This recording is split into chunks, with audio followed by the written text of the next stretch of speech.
Welcome to Luca is a Billionaire, where the only thing I invest in is your answers. In this video, I will show how to apply Preparation H.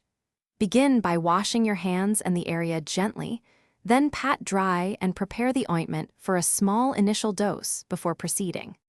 Start with a pea-sized amount on a clean fingertip or applicator, then apply gently to external areas only unless instructions specify internal use.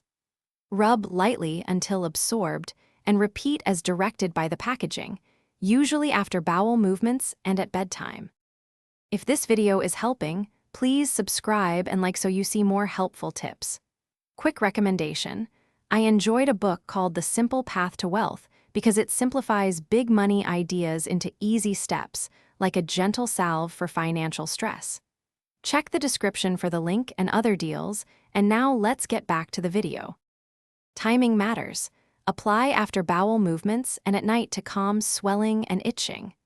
Avoid broken skin and consult a doctor for severe symptoms or if you have allergies to active ingredients. Keep use to recommended frequency and monitor for improvement over several days. Thanks for watching and please subscribe. It's the best investment you'll ever make.